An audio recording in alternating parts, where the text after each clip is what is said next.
Boa noite, meu nome é Evelyn Peixer e eu sou acadêmica da Universidade da Uniaselv em Letras, na modalidade Flex, e eu pertenço ao grupo FLC 19591LED, da tutora Maria Aline Barros Rodrigues. E hoje estou aqui para realizar a minha socialização referente ao estágio curricular obrigatório 1.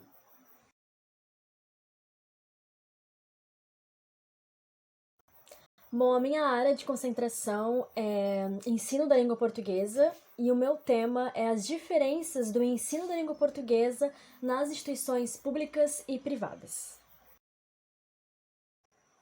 Bom, a justificativa para a área da concentração seria que a qualidade e eficiência da educação básica no Brasil têm sido amplamente questionadas. Avaliações realizadas pelo INEP revelaram que aproximadamente 5% do desempenho dos alunos foi classificado como adequado. Esse desempenho vem diminuindo mesmo nos últimos anos e isso se deve inteiramente ao desempenho dos alunos da escola pública. Na vasta paisagem educacional, as escolas públicas e privadas representam dois mundos distintos, que coexistem para moldar o futuro das próximas gerações. Enquanto ambas têm o objetivo fundamental de proporcionar uma educação de qualidade, suas abordagens, recursos e implicações sociais se divergem. Seguindo por meio dessa vertente, essa pesquisa tem como objetivo analisar criticamente as diferenças que correspondem ao ensino da língua portuguesa nas instituições públicas e privadas, tendo como base a área de concentração e ensino da língua portuguesa. O objetivo dessa pesquisa é a procura por esclarecimentos que introduzem a ideia central da fundamentação teórica, tendo como base referenciais teóricos, observações e entrevistas com profissionais da área. Bom, os objetivos dessa pesquisa, desse projeto, do estágio, é analisar como as diferenças sociais estão relacionadas ao desempenho dos estudantes e observar criticamente como são trabalhadas as propostas pedagógicas. Bom, sendo assim, nós podemos iniciar nossa fundamentação teórica, podendo dizer que o ensino da língua portuguesa é uma disciplina fundamental para o desenvolvimento acadêmico e social dos estudantes. No entanto, as disparidades entre escolas públicas e privadas na qualidade do ensino são evidentes e têm implicações significativas no acesso à oportunidade e no desenvolvimento das habilidades linguísticas dos alunos. Teóricos como Pierre Bourdieu destacaram a importância da educação na reprodução das desigualdades sociais. A teoria do capital cultural de Bourdieu argumenta que os alunos de diferentes origens socioeconômicas têm acesso a diferentes recursos culturais e educacionais, o que influencia no seu desempenho escolar.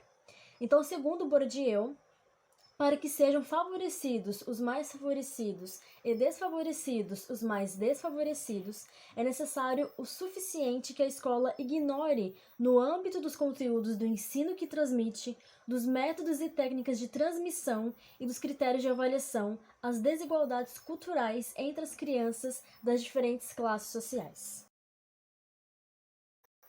Seguindo essa linha de pensamento, seguindo essa vertente, nós podemos compreender que as disparidades do ensino da língua portuguesa entre as escolas públicas e privadas têm que buscar soluções para reduzir essas diferenças.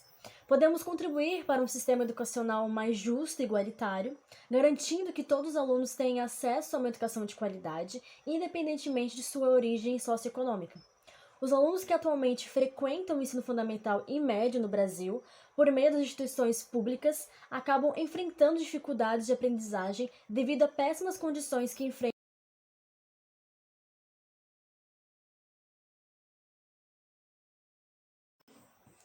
Sendo assim, as propostas curriculares observadas na escola pública baseiam-se nos esforços de redesenhar a educação tradicional de acordo com os parâmetros curriculares nacionais. Isso faz com que... Sendo assim, as propostas curriculares observadas na escola pública baseiam-se nos esforços de redesenhar a educação tradicional de acordo com os parâmetros curriculares nacionais. Isso faz parte de um projeto político para fortalecer os direitos civis. porque para exercer seus direitos na sociedade atual centrada no texto, o cidadão brasileiro é obrigado a realizar diversos letramentos que exigem uma escrita com autonomia, como o preenchimento de currículos ou a leitura de extratos bancários. Então, o foco do ensino fundamental nas redes públicas e privadas, ensino fundamental ou ensino médio, é a gramática tradicional, como acontece no ensino prescritivo da língua, ignorando a leitura e a produção de textos da linguagem mais culta e padronizada, desprendendo os textos literários. Já nas instituições particulares, o foco do ensino do nível médio e fundamental são interpretações de textos, livros clássicos, norma culta e padrão da língua e utilização de conteúdos gramaticais como base de projetos pedagógicos realizados por professores da língua portuguesa. Sendo assim, os professores, eles não parecem ter dúvidas em relação de que a gramática deve ser ensinada nas aulas de português e, portanto, estão conscientes da obrigação da escola de ensinar gramática e de incentivar os alunos a terem boas capacidades de leitura e escrita. Isso está de acordo com Pousset, 2004, onde o autor enfatiza que o propósito das escolas é ensinar a língua padrão e que outros pressupostos são erros políticos e pedagógicos. Sendo assim, acredita-se que um dos principais objetivos do português no ensino médio é treinar os alunos para ler e escrever diferentes tipos de texto. Para conseguir isso, precisamos fornecer a eles essas ferramentas necessárias para atingir esse objetivo. Além disso, é importante proporcionar atividades que ajudem os alunos a compreender as diferentes situações que têm que utilizar a língua e o fato de existirem muitas variações da mesma língua. Bom, a metodologia para realizar o estágio curricular obrigatório 1 foi a metodologia de observação das aulas e entrevistas com profissionais da área da língua portuguesa. A observação e as entrevistas foram realizadas em duas instituições diferentes, sendo uma delas a instituição privada, que se chama Colégio Menino Jesus, que é uma instituição que atua desde o ensino fundamental, do ensino infantil ao ensino fundamental, e eu realizei essa observação no horário vespertino, observando as turmas do 6º ao 9º ano. E a outra instituição que foi realizada a observação foi uma instituição pública, uma escola estadual, chamada Adolf Konder, localizada aqui em Blumenau, Santa Catarina. E nessa instituição pública eu observei as turmas do 1º ao 3º ano do ensino médio no horário noturno. Então, visando observar as particularidades de cada instituição e as características que compõem o corpo docente e suas maneiras de manusear suas aulas, foi realizado o roteiro de observação e, para compreender as características que cada professor foi observado, foi realizado o roteiro de entrevista, que contém o mesmo questionário para os dois professores, tanto do ensino fundamental quanto do ensino médio. E dessa maneira, nós conseguimos trazer pensamentos divergentes entre esses dois docentes que atuam em instituições opostas. E com o auxílio do Plano Político Pedagógico, o PPP, foi possível analisar criticamente e com maior propriedade as questões que abrangem as normas de cada instituição e a caracterização do corpo docente. Bom, então agora eu irei fazer um breve resumo da observação que foi realizada na instituição privada do colégio que eu observei. Lembrando que foi 2 colégios que foram observados. E eu irei fazer um breve resumo sobre essa observação. Eu não irei focar na parte do comportamento do estudante ou de como o professor dava determinada aula e o aluno reagia a determinada aula. Eu irei focar na parte mais burocrática da observação. Então, a instituição que foi realizada, a primeira observação, foi uma instituição privada chamada Colégio Menino Jesus, que atua desde o ensino infantil até o ensino fundamental, até o 9º ano do ensino fundamental, localizada aqui em Blumenau, Santa Catarina. Então, foi observado que consta uma turma para cada nível do ensino fundamental, sendo uma turma para manhã e uma turma para tarde, sem divisão de turma A ou B para o mesmo horário. Então, essa instituição, ela só tem, por exemplo, o 6º da manhã e o 6º da tarde, o 6º vespertino e o 6º matutino. Não tem, por exemplo, o 6º A, 6º B, 6º C, algo que é muito comum nas instituições públicas. O horário matutino, as turmas, elas estão em média ali com 30 estudantes por turma, sendo o sexto ano com a maior média de estudantes por sala, que são 32 na parte matutina, na parte da manhã. Já na parte da tarde, essa média de estudantes, ela cai consideravelmente, sendo em média ali 20, no máximo 25 estudantes por turma. E o nono ano é um bom exemplo dessa divergência, dessa variante de estudantes, porque o nono da manhã, o nono matutino, tem cerca de 25 estudantes, e o nono da tarde, o nono vespertino, tem apenas 8 estudantes. E os estudantes que foram observados têm idade entre 11 a 15 anos de idade. O corpo docente ele é formado por 39 profissionais da educação, sendo 9 deles atuantes na área administrativa. A Base Nacional Curricular, a BNCC, a Base Comum Curricular, BNCC, é o documento norteador das práticas pedagógicas seguido pelo corpo docente. A professora regente que foi observada, ela se formou em licenciatura em Letras Português na Universidade Regional de Blumenau, a FURB, e com experiência profissional de 9 anos, atuante como professora de língua portuguesa. Na instituição que ela foi observada, ela está atuando há menos de um ano, sendo que o contrato dela iniciou em janeiro de 2023. Já na instituição pública, foi realizada a observação na escola chamada Escola de Educação Básica Adolphe Konder, que é uma instituição pública, vinculada ao sistema estadual de ensino. Então, tem funcionamento nos turnos matutino, vespertino e noturno, e atende alunos do ensino fundamental ao ensino médio. Um total aproximado de 870 alunos, distribuídos em 8 turmas de 1º ao 5º ano, sendo 9 turmas de 6º ao 9º ano e 13 turmas de ensino médio. Tanto no horário matutino quanto no horário vespertino, a média de estudantes por turma são muito altas, sendo cerca de 40 alunos em uma sala de aula. Porém, no horário noturno, as turmas do 3º ano do ensino médio são cerca de 20 alunos, e muitos desistem das aulas perto do final do ano, ou têm altas porcentagens de baixa frequência. Os estudantes observados têm idades entre 15 a 19 anos. O corpo docente é formado por 40 profissionais da área da educação, sendo 5 deles atuantes na área administrativa da instituição.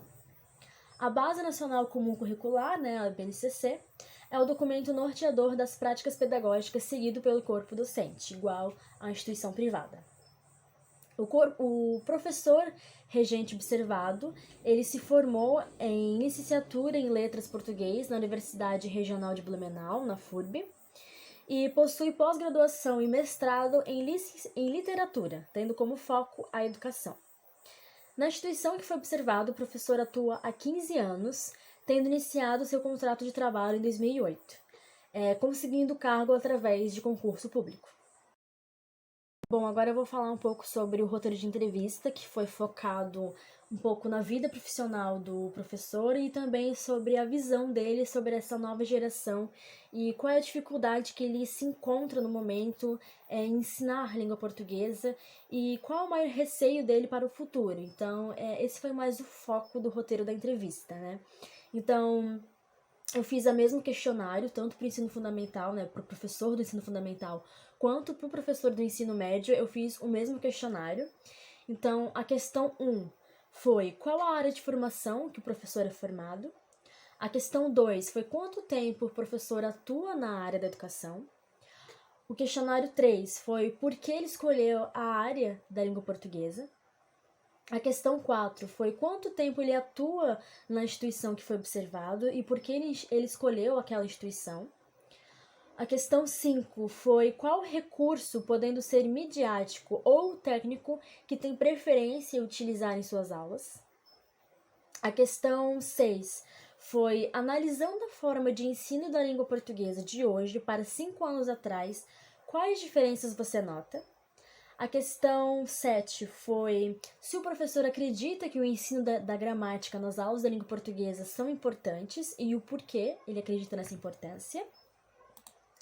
A questão 8 foi: qual é o maior receio que o professor tem em relação às modificações do ensino da língua portuguesa que podem ocorrer nos próximos anos?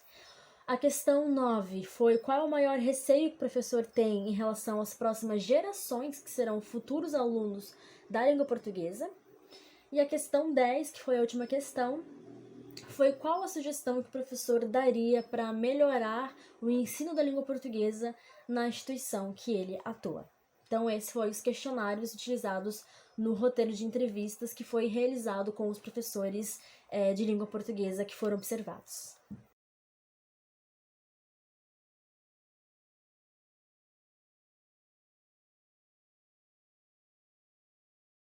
Agora eu vou falar um pouco sobre as minhas vivências no estágio, né? Como que foi estagiar nessas duas instituições.